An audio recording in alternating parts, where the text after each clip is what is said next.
Ada dua berita dimainkan oleh dua kepentingan di dalam melakukan propaganda. Pihak Amerika dan sekutunya yang kita sebut saja mereka incumbent penguasa dunia melawan oposisi yang antitesa banyak hal ketidaksetujuan dengan incumbent yang hanya membuat penguasa menjadi kekuasaannya semakin absolut. Media barat menganggap Putin, Rusia adalah agresor, villain, penjahat perang, tokoh musuh semua orang. Sementara Putin menjadi superhero bagi negara-negara yang lama dijajah barat secara ekonomi dan dijajah secara politik, atau dikenal dengan dijajah melalui soft power, bukan pengendalian hard power ala abad pertengahan Eropa menguasai Asia, menguasai Afrika, dan menguasai Amerika Latin, alias kebanyakan negara selatan dan tengah khatulistiwa. Sebelum melanjutkan, sangat disarankan sahabat mensubscribe channel Bosman Official satu lagi untuk memahami sejarah Soviet berdiri dan bubarnya Soviet, karena akan dijelaskan detail di sana. Para negara terjajah menganggap Putin adalah war hero dan pahlawan yang akan mengalahkan Thanos, Amerika dan sekutunya Thanos itu. Temannya Putin adalah Xi Jinping yang pandai memainkan posisinya dengan muka dengan seribu muka. Separuh kaki di barat, separuh kaki di utara, dan pastinya injek Afrika dan Asia Tenggara. Jadi dalam propaganda, Putin menggunakan kata-kata menyelamatkan Ukraina dan rakyatnya dari penjajahan Amerika dan sekutunya. Dalam propaganda barat, Putin adalah agresor yang haus kekuasaan dan haus darah seperti Hitler. Namun, kita yang jauh ribuan kilometer dari tempat bedil-bedilan konflik tersebut harus menjadikan hal ini pelajaran. Kita harus perdalam banyak hal agar paham lebih jauh lagi. Walau di tengah-tengah kekisruhan harga minyak goreng yang naik 100% dan langka, di tengah-tengah ingin nambah jabatan diperpanjang, kita harus kepala dingin belajar dan memahami arah dunia yang terjadi sekarang. Kita lihat jejak sejarah sebentar. Sejarah NATO dan bagaimana NATO bekerja sebagai tool kekuasaan hegemoni Amerika dan sekutunya. NATO, Organisasi Pertahanan Atlantik Utara, dibentuk pada tahun 1949 dengan tujuan utama mencegah ancaman ekspansi Soviet di Eropa setelah Perang Dunia Kedua.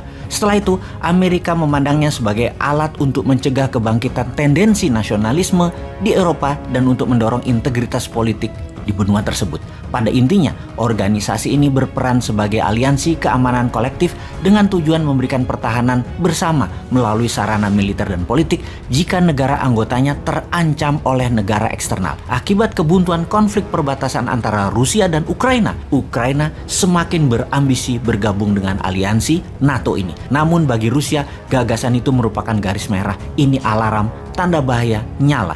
Di sisi lain, setelah hancurnya Soviet, ada sejumlah bekas anggotanya yang kemudian merapat ke NATO.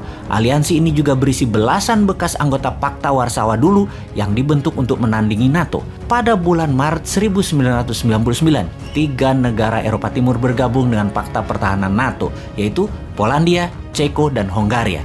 Ketiga negara ini dulunya adalah anggota Pakta Warsawa yang dikendalikan oleh Soviet. Tapi perluasan NATO tidak berhenti pada 3 negara itu saja. Di tahun 2004, 3 negara Baltik, Estonia, Latvia, Lituania juga masuk NATO. Sebelumnya, ketiga negara ini termasuk kawasan Uni Soviet. Ketika Soviet bubar, ketiga negara kecil ini langsung menyatakan kemerdekaannya. Masih ada 4 negara Eropa Timur lain yang bergabung dengan NATO di tahun 2004, yaitu Bulgaria, Rumania, Slovenia, dan Slovakia. Lalu di tahun 2009 ditambah lagi, Albania dan Kroasia juga memutuskan masuk NATO.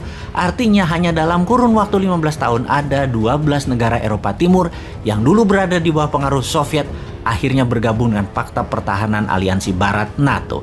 Rusia gelisah.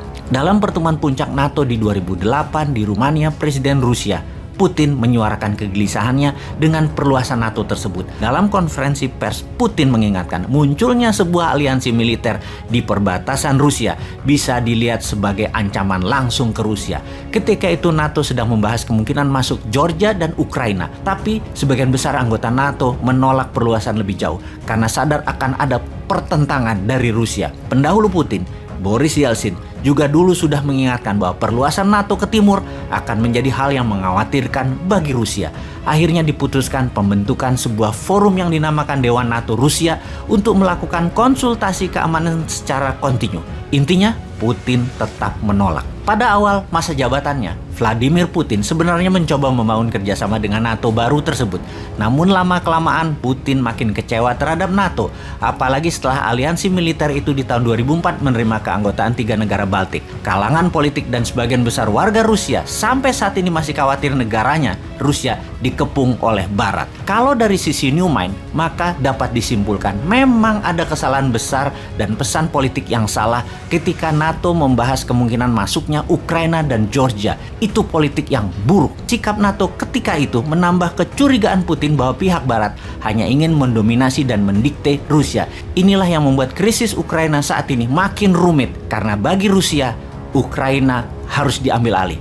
Dalam pemikiran solusi New Mind, NATO seharusnya bekerja sama dengan Rusia karena masih banyak tantangan global ke depannya. Misalnya, berperang melawan terorisme, perang iklim atau climate change, mainannya globalis, mengendalikan pandemi, ekonomi, toolsnya big pharmacy. Sungguh, NATO dan Rusia punya kepentingan keamanan yang sama kalau diarahkan demikian. Sungguh, semua itu peran New Mind Indonesia besar sekali ke depannya.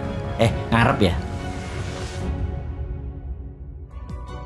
And together with our allies and partners, we will keep up the pressure on Putin's crumbling economy, isolating him on the global stage. That's our goal. Make Putin pay the price, weaken his position, while strengthening the hand of the Ukrainians on the battlefield and at the negotiating table.